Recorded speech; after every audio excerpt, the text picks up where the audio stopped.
we'll be good to go. Great. Well, I'm looking forward to it. It feels exciting to be doing this kind of thing from my very calm writerly office. Yeah, I've seen your hatchlings this week. It has been a busy one. It has, and there's a couple of baby goats outside creating chaos, and my first ever greenhouse is being put up outside as well, so it's just amazing. Spring on all fronts. Oh, I love a baby goat.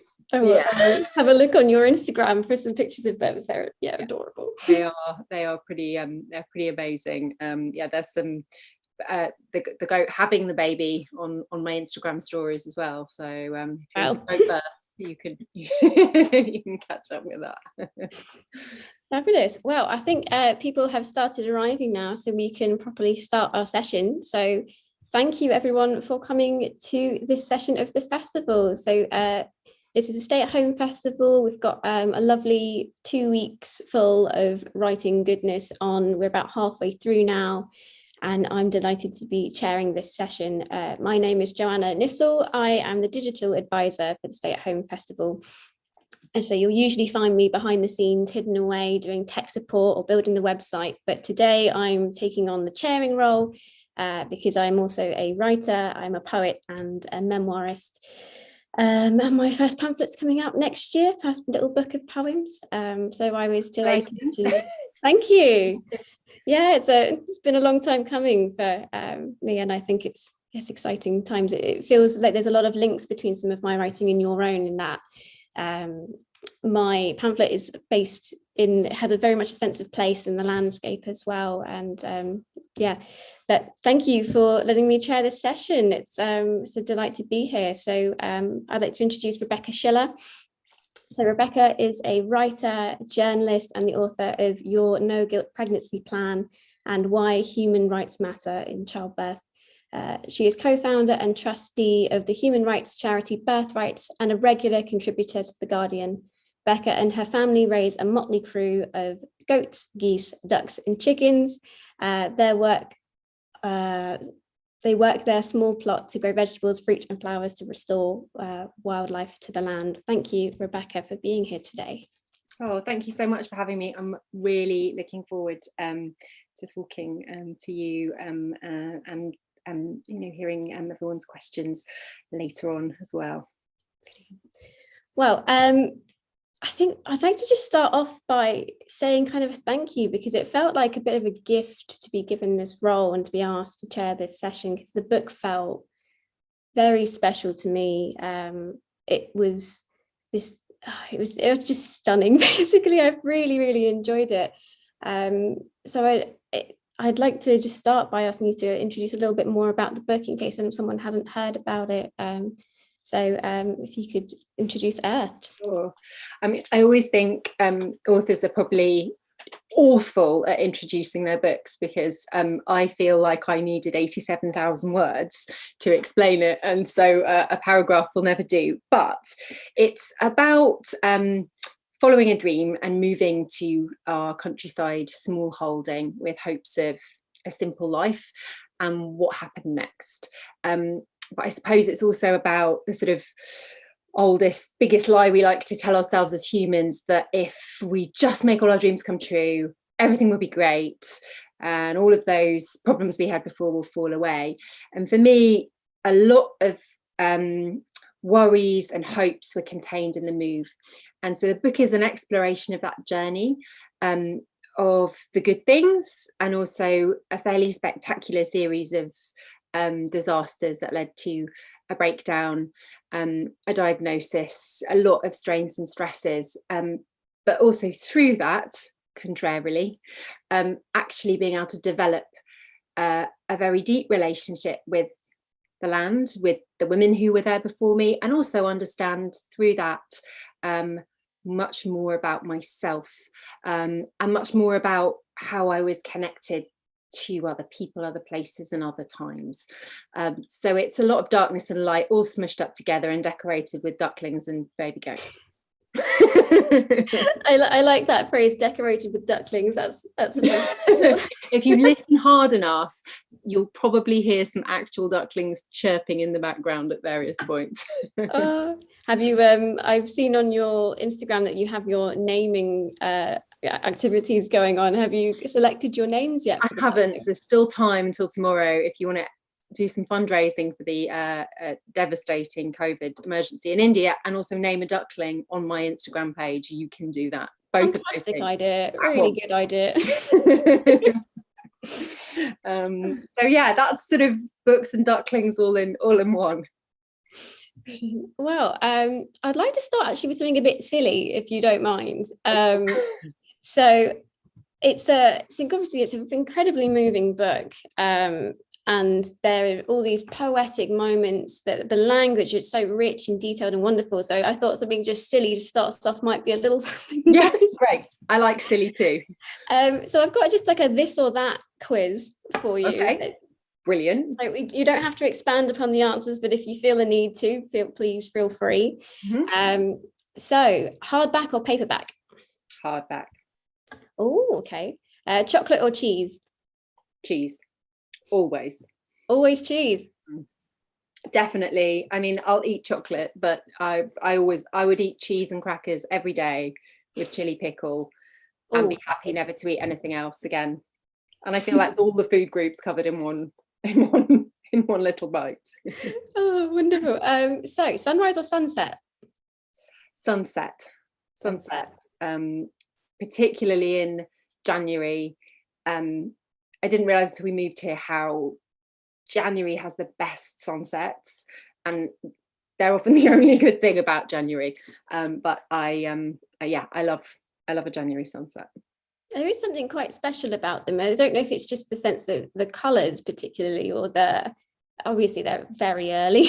Yeah. It feels like you're slightly more awake. I find 3 o'clock is around 3-4 is a time of a lull for me and energy wise. So I sort of have a moment to actually sit and appreciate them, which I don't often do in the summer. Yes, and there must be something about the quality of the light at that time of year and the position of the sun. And if I knew what it was, I would expound on it, but I don't. What was my next question? Controversial one, ducklings or chicks? Oh, that's really difficult. I'm going to say, controversially, goslings, which I know weren't added in, but they're the best. Yeah, they're cuter than a duckling, like a duckling times 100 cute, and they're also a lot more intelligent. I really like ducks, but they are very stupid, frustratingly so. Whereas, geese and goslings are intelligent, that you can form relationships with them, and they don't get themselves into the same kind of ridiculous scrapes. That's a good answer. More of a writing one, commas or dashes? Dashes, but I'll also say that I am a very frustrating writer to work with if you believe in punctuation and grammar being static and having rules behind them, because I don't necessarily see it that way. And I'm very lucky to work with people who guide me when necessary and let me. I had some when they were doing the sort of proofreading of the book, a comment that there's ending a sentence with a number was flagged as a problem, and I was like, if someone can explain to me why that's a barrier to communication, I will change it, but otherwise I won't. So you will find sentences that end with numbers in my book. Oh, I like that argument. I don't see a problem with that at all. But no, I'm more of a dashes, but I do sprinkle punctuation around, like confetti, which is just something that comes from actually not one of the things I learn in the book, that I find my brain finds it really difficult to remember those rules because I don't care about them, and I just can't really retain them, so I don't. Pen or pencil? Whatever comes to hand. I'm not fussy. Good answer. Sand or snow? Oh, snow, always. Yes, definitely. Following on from your gosling answer, goats or geese? Oh, goats. I mean, I like geese, but definitely goats. I mean, you can't milk a goose. So, and that you can, again, goats you can develop much more of a relationship with. I think goose. Goats are, yeah, hilarious creatures. They're, yeah, so intelligent as well. And my last one references something in the book, which I wonder how your relationship has changed within the last couple of months. Cabbages or leeks? Oh, well, I prefer to eat a cabbage, but I have a lot of leeks in the ground ready to harvest at the moment. So it's only leeks for me right now. My cabbages are tiny little specks on the surface, but I do know how to harvest them these days. So Oh, that section about the leek in the book did make me laugh quite a lot. Yeah, it still makes me laugh too, especially as I went out really proudly last winter, having just finished the final draft of the book, to actually harvest some leeks and parsnips again, and was making the comment that now I could do it really well, and actually I really struggled again and was out there sweating and grunting and swearing and thinking maybe I haven't learned as much as I thought I had. Well, I do have a new appreciation for leeks now that I've read your book and how difficult it is to actually harvest the things. I would really enjoy if we stop the conversation here and let everybody guess what this book is like from our conversation so far. I fear they may not quite have got there. All right, well, with that in mind, I will move on to my first point, because it describes something more of the style of the writing rather than just goats and animals and leeks. I like goats and animals and leeks too. So my first point was about the kind of sense of poetry in this, and it may be just because I'm a poet myself, but when I was reading it, it felt like it really drew on a poet's practice. And I know you are a poet yourself, in addition to all the other kinds of writing that you do. And of course, there's feature several poems, some by yourself and some by others. But the way even the prose was constructed, to me, felt as if it had been approached by a poet. That I found myself sort of needing to slow down when I was reading it to kind of take in, especially your endings to your paragraphs. They kind of asked me to linger there for a moment to just think about how it would connect to all these other planes of kind of experience that I don't know, it's quite magical how you do that, but I wondered if that sense of lingering and that sense of connection is something that you really wanted to foster in the writing. I think naturally I write very rhythmically. I hear it aloud, and I'm a bit obsessed with getting it to appear on the page in the way that I hear it in my head, which I think leads, I wouldn't say I consciously thought I'm going to do this very clever, poetic thing. I want people to read it as I hear it, and that is about the way, not just the words that are there, but the way they relate to each other, and when you should be running on and when you should be slowing down.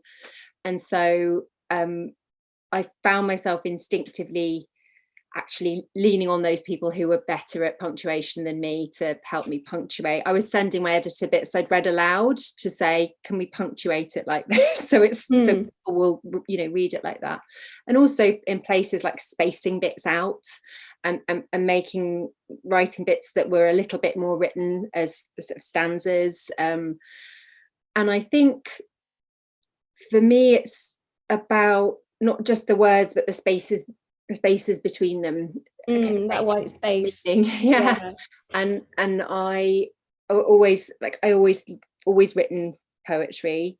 No one's ever called me a poet before until this very moment, so but I've always written poetry, and I've always read a lot of poetry, and poetry has always been an important part of my life. So I think in the way that you're always influenced by the things that you read and are drawn to, it always feels like the best way to convey emotion and meaning to me, to find where you need to boil things down and where you need to stretch them out. Does that make sense? Yeah. No, it definitely felt to me, I said it felt like a poet's written this. It feels like, I suppose when I'm writing myself, when I'm writing more particularly poetry, is that kind of, it's almost a sense that it's alive. You can hear it, you can see the way it's supposed to be shaped, and that for me does also like connect to the shape of it, as a sound is connected to the shape of it on the page, and I think that does really come across in the book. Good, because that was really important to me, not just in the page but also in the way it's structured. I'm a bit obsessed with structure, so thinking about, you know, the book being in a number of parts and how those would connect to each other, and things that I'm sure no one will ever notice that track from beginning to end, and little tiny details that appear here and, you know, appear at the end. Those things hold it together for me, and even if they're invisible to a lot of readers, I think there's something, I hope there's something about that helps people get through the journey in a similar way to me. Fingers crossed anyway. Yeah. Well, I was going to ask actually, talking about details, was that so in around the middle of the memoir you mentioned these two kind of states of mind. It's when there's a section where you go on the underground, and you mentioned that kind of there's a contrast between what you call the deadening cloak when you're on the underground, so blocking out all these really noisy details for all these people around you, and that sense of real attention to detail when you're gardening and noticing literally everything that you need to when you're gardening. I wondered if when you're writing, do you find that you need to mine all these little details from the real world to be able to sort of write such detailed and rich prose? And do you find that writing is more difficult when you've had to wear that deadening cloak, when you've been having to block out all these details to yourself for too long? It's a really good question. I feel like because I've done a lot of journalism, I'm quite able to show up at the time I have time to write and do the writing, which is just, I think that's genuinely Guardian opinion pieces, such good training, you know, email at 10, have to file it by 12, and you have to get on with it. And I just think that's really helpful. I do think one of the things I struggle with is wanting to go in so many different directions, and so I will write a lot of more words than I need to, and will also end up cutting loads and, you know, writing and rewriting, cutting loads and loads of sections. It doesn't feel like wasted time, but it's quite a labor intensive process. I think actually for me, more than anything else, it's getting into more of a relaxed and meditative state that lets things flow easily, and I can do that. Gardening actually really helps with that. I often have good ideas, and also working incredibly closely with my editor on this, and her being a sort of absolute genius at both pulling things out of me without leading me, and also, you know, gently corralling things in directions and asking the right questions. And I found that incredibly helpful in not just being lost in the 70,000 things I could see that this place could take me. Only 50,000. That actually leads on really neatly, as if I had planned this, which I haven't, which I'm pretty proud of now. But I had a question more about the process of writing memoir. So I know I mentioned this to you, but when I did an MA and my manuscript was actually in non-fiction, it was a memoir that was from 3 perspectives from members of my family, and one of them was my own. And I found that when I was writing memoir, I kind of had to almost look back at my own life as if it were a fictional story, but it was a fictional story that was far more detailed than anything that you'd have in a book. So it was kind of a process of looking back on it and thinking, okay, what are the moments I need to point out here? What are my plot points from my own life, and what details do I extract to make this come together in some form of a cohesive plot? So I wondered if you could expand any more about if that was some sort of a similar process to what you found, like sort of almost fictionalizing your own life to think about how do I present this? I think it was A very overused word, organic, but it was quite the process flowed in a way that wasn't deliberate or planned. So the memoir that was conceived of when I sent it out on submission and when the publisher bought it was very different to what has been written here. There was no fiction in it. There was nothing about the history of small holding. There was nothing. There's no poetry, and in fact, a lot of the things that that happened in the book hadn't happened yet. It was. I started working on the idea at the beginning of 2019, getting ready to send it out, and most of the stuff in the present day is set in 2019. And the first half of 2020. So I didn't have the opportunity actually to make a lot of decisions. I just had to roll with it. And quite late in the process, I had to decide to do an additional 6 months because my diagnosis was in February 2020. I had to include that. It was going to be an epilogue, but then there was the pandemic. So I had to keep going. So I finished writing it. I sent my first draft in on something like the 4th of August, and the memoir covers up until the end of July. So it was very much what's happening and where does that take me, both back into my own life and then somehow out into other places and other times and other people. And so all the research that was done on the hoof at the time. I would just think, oh, I need to look at this and I'm really interested, and going back to things that I'd been interested in 2019 and pull them out and find more details than what. So it was a real sort of, it's the way that I tend to work actually. It sounds unplanned, but I have quite I suppose I've got some sort of plan in my head and a natural tendency to see patterns at least. So I am sort of joining it up as I go. Yeah.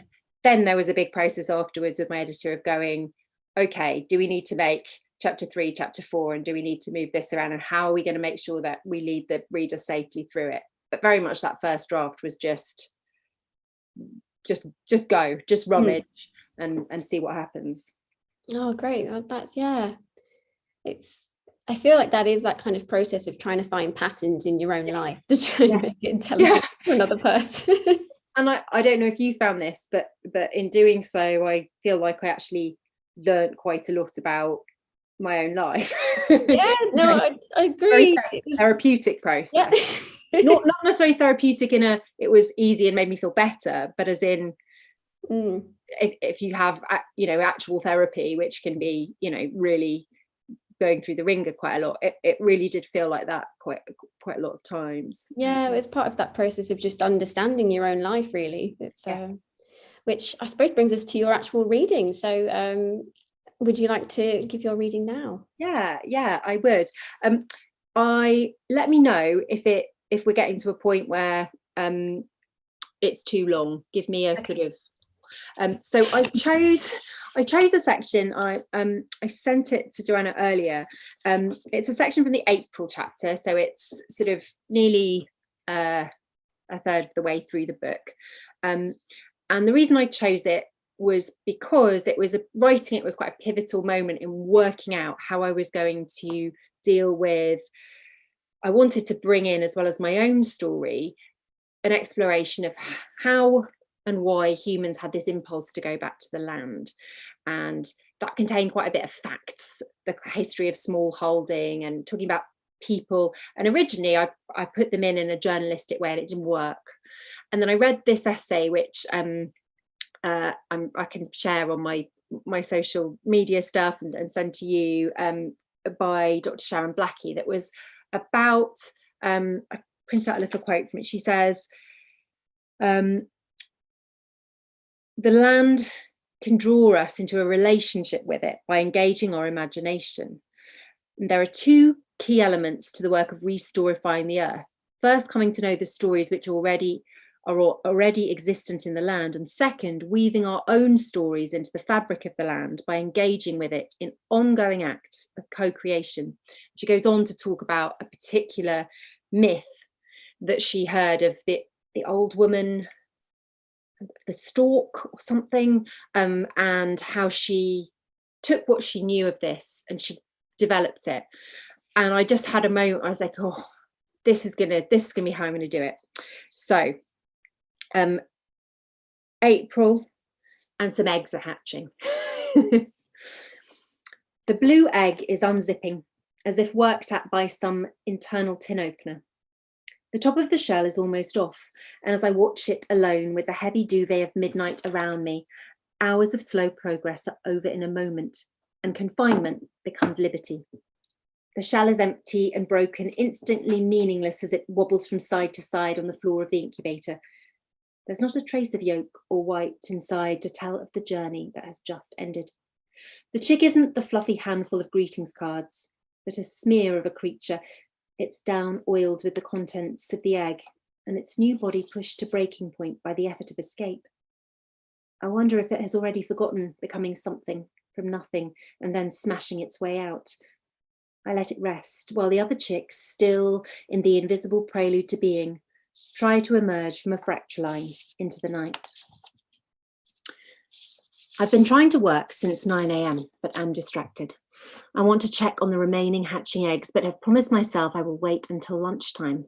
However, I've made no such promise about my next piece of research, the history of egg candling, which has been tapping on the inside of my skull since we last held these eggs up to a torch to check on progress. Why is it called candling, Mummy? Sophia had asked, and I'd given my answer, that people used an actual candle for this task before they had electricity, unthinkingly, hurrying the afternoon towards bedtime with a confident explanation. The children were satisfied and moved on instantly, but as I ran them a bath, I found that I was not. So now, my fingers type the odd-sounding word out into the search bar, but pages of results give no indication of when a person first picked up an egg, held it to a flame and thought, this could be a very handy way to count my chickens before they've hatched. There must be a history to this process, though. Some confluence of curiosity, economic necessity, and ingenuity that compelled someone to try and see what was inside. The knowledge must have been passed along horizontally and vertically across place and time. So why hasn't it left a trail for me to find? I keep going, looking through 3 surveys of the county, written by a series of men who seem to have jumped up every 100 years or so with an urge to walk across south-east England, for no other reason than they could. The books they made from their journeys have already been useful, but today they tell me nothing of what I want to know. And they make me feel uncomfortable too, all headlong trample without pausing to listen and look. I can see myself in them. Annoyed with the books and myself, I think about their wives instead. Those stories would make a book I'd like to read, but it's very unlikely to exist. Of course, I knew this already, but I feel the loss of what should be there very personally today. Then as I go back to my desk, I remember another book, A Social History of Our Village. There is something in there I half read before, and I found the pages between thumb and forefinger to find it. Yes, here it is. Here she is. Joanne Newman, a 17th century thrice married farmer's wife, and I really like the sound of her. I read this single page written and researched by another woman, a contemporary of mine, who has pieced Joanne together from the church records and archives. By 19, Joanne had a son by a married man and, according to court proceedings, a physical fight with his wife. She lived like the time she was in, tumultuously, outrageously even, with the key players changing again and again, but managing, against the odds, to remain the lead in her story. 1 farmer husband, 2 farmer husbands, they kept on dying, 4 sons and a daughter later, and at 48 she married for a 3rd time, another farmer. She outlived him too. And other than her death, the last mark she left on paper was her ownership of a large piece of land on our road, near or perhaps on this very spot. It is not much, not 500 masculine pages of walking and musing, but still Joanne has forced her way through a gap with the help of a woman 300 years younger. I close my eyes and try to see her. There's nothing on this page about her hair or whether she walked with a limp. I'm aware that she is all ages at once, baby, child, woman, but when she finally settles behind my eyes, she is 70 or so, done with husbands, ruling her own roost. Joanne would have kept hens on her land. knowing exactly what they needed, when to put them in with the cockerel, how to kill and pluck the birds for the table, how to keep the broody safe from the fox. She would have been doing it her whole life. Small-time poultry keeping to feed her family and put a little extra in her purse. This, I realise, might be why I can't find anything about the development of egg candling. As a rule, it had been men that ploughed, made machines, made agricultural policy, surveyed what they happened to see and made it into truth as words in book. In a book, a little coop, a hen, a hand, and a candle won't be found in those histories. This knowledge is women's knowledge, passed from grandmother to mother to daughter until it wasn't needed and the chain was broken. If I want to know what it was like to hold an egg to a candle, what clusters of hurt, love, and hunger had led to that moment, I will have to find another way. Joanne Newman was a fact, a person, and she only needs to be reanimated. I open my window, take the outside air into my lungs, and let it out into her flat outline made of dusty records. Nothing. I try again, and then a third time, and finally her shape begins to swell into 3 dimensions, fleshy, palpable, buoyant. This work is not the same as reading a hard-edged document and making bullet point notes, but maybe it's better. This is a record of the past whose chest expands and contracts. She has a smell. Her skin tastes of salt, bacteria, and linen, and as she moves, a creation made of her and me, the curtains flap at the disturbance. Joanne and I are meeting on earth that knows both our weights. We look, we wait, and then she speaks. The year has turned towards another summer, and I'm outside in the dark again, without a lamp, of course. No matter, it must be done, and I like to do it, to see what others don't. Here, biddy, biddy, biddy, don't you peck me, broody as you are. And here they are, on their bed of hay and feather, eggs as warm as the fireside. I'll steal half of them, that will do, as it takes more than it did before to make my back bend this way. I'm older now, 3 husbands buried older, and there is a gain and a loss in all of that. I only never really mourned the one, Robert. I think of him still and feel his hand on me. He was not my first, but he was the first to walk me into the church and the only one who looked me in the eyes and kept on looking. He'd already taken a wife, but she was in the churchyard all too soon and had a girl child still in the cradle, and I had one also, a boy, and the memory of a back of a man as he ran home to the wife he'd kept hidden away with falsehoods. I kept on walking though, held the baby to my breast. Weaker vessels, they say, ha. Oh, I'm sure the tongues wagged aplenty again over Robert and I. The 2 of us making the best of it, me with the baby and no man, him with the baby and no woman. But I had stopped listening to the gossips by then, and it was more than that soon. He let me find my own way across the bed to him, which didn't take long, once he'd shown me his smile with just one of his brows raised. There now, that's enough. Enough eggs, enough evening reverie about the dead. I'm needed by the living for a while longer. I push the door and settle down to see what the biddy has been up to. Take care, Joanne, slowly. I have known myself long enough, too hot and hasty, and it would not do to bring this shell too close to the flame. It takes a while for my eyes to turn this light in the dark into something, but I think I see it. I did tire myself today, though, gathering wood betony to dry, and my eyes are not as sure as they used to be. I'll call the moppet in. She must be good for something, and it isn't sweeping, that's for certain. Careful, girl. I wait. Never the thing I like to do. Always the thing I have to learn. Good. She sees it too, she says. The start of life, and the lines trailing from it. Thanks be to God. Thanks be to the biddy. And thanks be to me. I watched Joanne put the eggs into her apron, keeping them warm with her body. And a few minutes later, in the distance, she slides them back under the hen, who gives a growling squawk, but still doesn't peck the woman who feeds her. Then she goes back into the house to live until she's 85, more than most, but not as much as she deserves.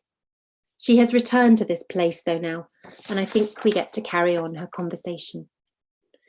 The computer screen has gone to sleep, and I see myself in it, happily drained by the late night, the hatch, this quest, and now by something else, an infusion of shared imagination and memories that aren't mine. Underneath, there is still a fast heartbeat and something that could be the moment before panic, but it is spring and I have chicks and I want everything to be fine. I want to be fine. I want to be like Joanne, wise, stubborn, brave, tough. That's why I press the keyboard one more time. I want to know more and be certain that this tale she and I have told is true. Then, and I'm not even sure of the series of mouse movements that makes it appear, I'm looking at an oil painting. The scene it depicts is from 17th century Sweden, but it's not. It is a glimpse of what has just played out for me. The brush strokes show an evening kitchen, the lamps glowing, the sides of the room dim. There's a young woman in the foreground with a linen cap and an apron. She wears a look of anxious incompetence, the moppet, sharp eyes, bad at sweeping. She's not looking at me, but deferentially to her left where another woman sits. This figure is turned away. I know her face, though only a sliver is visible, and it matches her greying hair, practical, a little wayward, wiry and full. She holds herself with power and contentment and sits in front of a basket that looks like my own, woven willow and full of white eggs, and she is holding one up to the light of a candle. I zoom in and see the cracks of the oil paint surface and the curve on the side of her face as the flame illuminates it at the very moment she sees the red veins. And here she is, Joanne Newman, and I was right. This painting is enough for me to feel sure. She did candle eggs, women candled eggs, and shone their lights on many other hidden things beside. I will make myself responsible for finding more of the gaps and colouring in where their lives should be. And when I can't, I will try and enjoy the uncertain blackness, knowing that it is made of layers of thick, dark velvet to wrap around my shoulders as I walk my 2 acres. I'll find their threads myself with a candle in the dark. Oh, thank you, Rebecca. Absolutely beautiful passage. That concept, the candling, is something that has actually really stuck with me in the last couple of weeks. Just that, I think, just the image, the kind of visceralness of it. It's been something that's really stayed. I think I'd like to talk a little bit more about that kind of sense of ecology and place. That I think links quite well with some of those stories that you've created, which I actually really loved the combination of the fiction, the poetry and the non-fiction all in the same text. I thought that was really effective. And I've just realized while you were speaking what it reminds me of. It's just been bugging me for 2 weeks. And it's Hamnet. It's definitely Hamnet. That's what it reminds me of. And I've got Hamlet to read. I just bought it in paperback, having said I liked hardback. I've had a really strange couple of years of reading. I think I can understand it now. I just haven't been able to read novels because I've been working on this. So I was only interested in memoir and the books that were going to help, and poetry. And I'm trying now to get back into reading novels, and that is my treat for when I can. I think you're definitely going to enjoy it based on some of the similarities in terms of that kind of blend of fiction and fact and the real sense of place there, because it is very much anchored in that. But my question was actually about there's a quote towards the end of the book, which is, let me just read it. It's a forest and a clearing. It's, meaning the small holding, can be both, and so can I. I can be a forest and a clearing too. And I really loved that sentiment, that kind of richness that asks us to step away from a binary, because we're in such a polarized world at the moment, that was something that really resonated with me. And there's a theory that I'm a bit obsessed with ever since I heard it a few years ago at university, which is, I don't know if you've heard of Timothy Morton at all. No, I haven't. He's an ecological theorist anyway. The book is really dense, but the introduction, his name down though. The book's called The Ecological Thought, and it's basically his introduction explains the concept of the mesh, which is, I think you can really simplify it by just saying it's it's a visual metaphor for the way you can think about things in a much more interconnected ways. It verges away from binary trails of thought. So it's sort of looking at all those hidden connections, those stories, those things that explain how something has come about that might seem completely random and not connected at all. But to be able to really understand something, you have to look at all of these really weird bits and bobs. And that felt like, when I was reading your book, it really brought it to mind, because you were talking about all of these stories and that interconnectedness, that I wondered if you'd like to expand a bit more on that sense of hidden connections there. Definitely. I mean, it is everything, really. That's the whole book, that everything. I have a bit at the end where I talk about writing it, and it said, there's too many ands and buts and long sentences, but I just kept them in because that's how I think, in ands and buts and long sentences, and then back to the beginning. It's the heart of the struggle of the book for me. My eventual diagnosis and realizing that I'm neurodivergent, and I actually, my brain works differently from a lot of people's.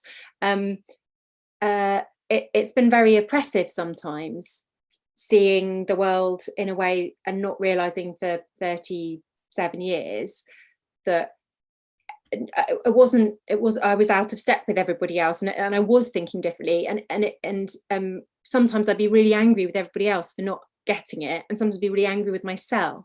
And there'd be a feeling that I was maybe an over anxious person because I would see all these different things.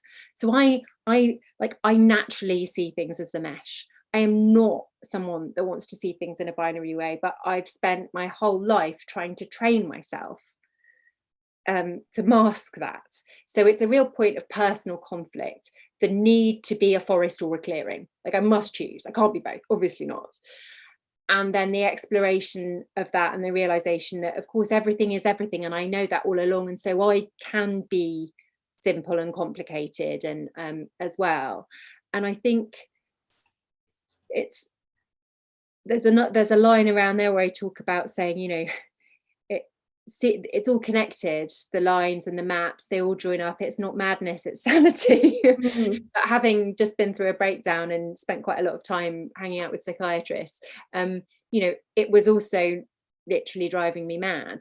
And so the idea really at the end of the book is to find a way to exist in a brain and in a world where I can span out and see all this stuff, and we know it's true. We can live in a world where we know about the climate crisis and terrible social injustice and how those things are linked, and personal crisis, and also still manage to smile and be people, and that struggle and that tension. And obviously I don't have any answers to that other than a feeling that bothness rather than polarity, the ands and the buts, is important. And it's been really, one of the things that's been quite interesting and difficult about doing the press around this and writing things is refusing to simplify the story, or having to rail against that. Of course you have to simplify the story, but everybody either wants it to be a disaster story or a story of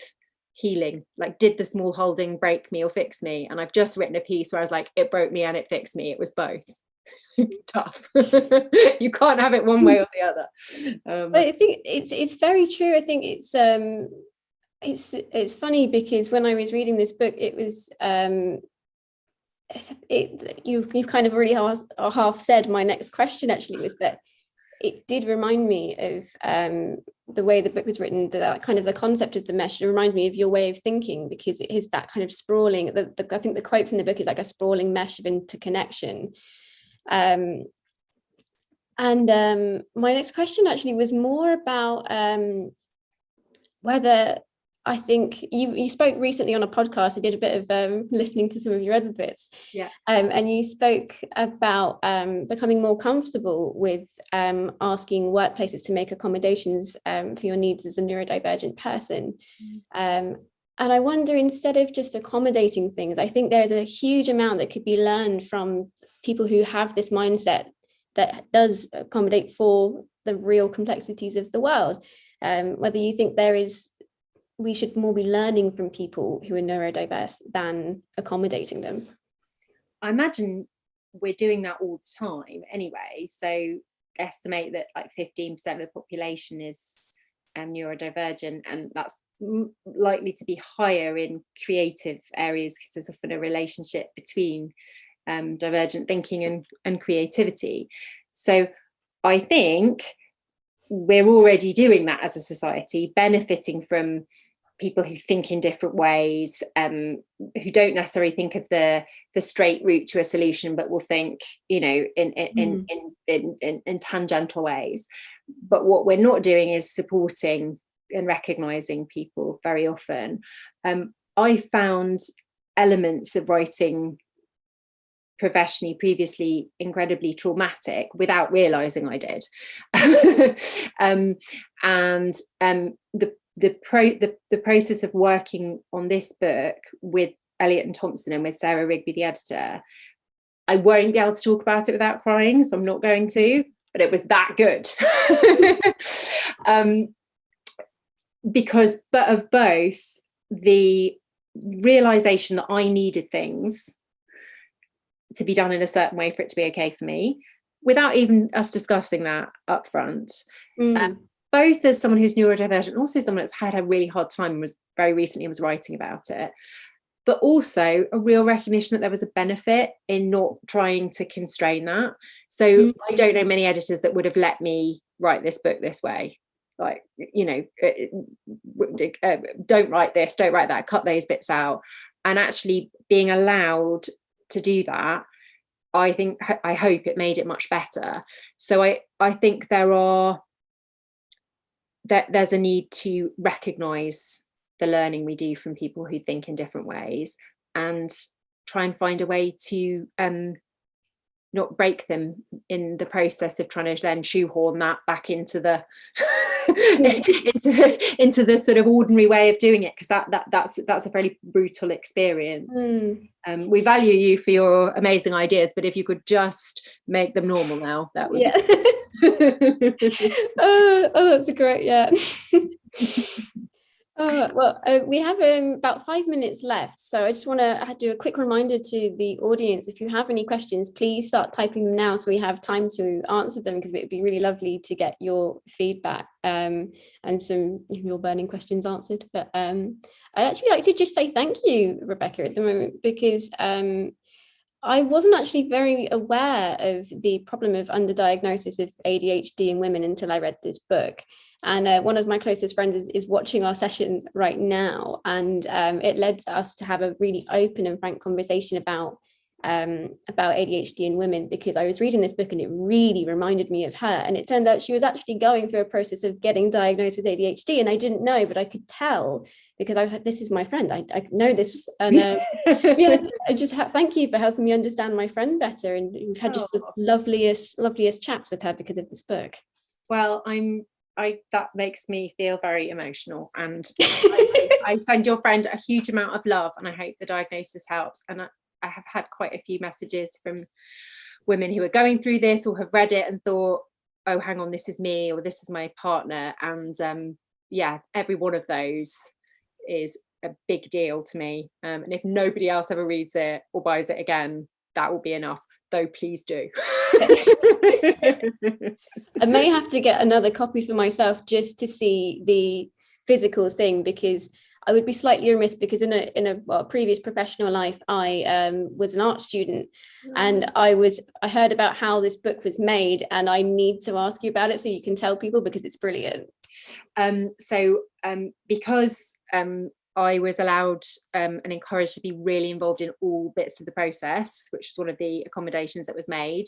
Like, I chose the head and tail band colour that binds the books, that much. I was allowed to contribute to who was going to do the cover, and an amazing artist friend of mine made the cover as a lino cut, over painted with inks and paints she made exclusively from things found here on the plot, so oak galls and dahlias and leaves and goat's milk and well water and even rust from the gates. So we collected those together, the kids helped, and she went off and bubbled them up using this incredible and very unstable process, unpredictable, inks changing colour in the air, and really, and the cover is just I mean, that's one of the most beautiful things I've ever seen, and it was made by this woman that I love, and of my plot, and I just feel so lucky to have been allowed that, rather than just sent a drawing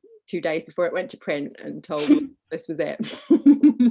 I think it's just so perfect for the book that it was made using the materials on the plot. It makes so much sense, and it's wonderful that there was someone that could come and do that, because it's just so perfect.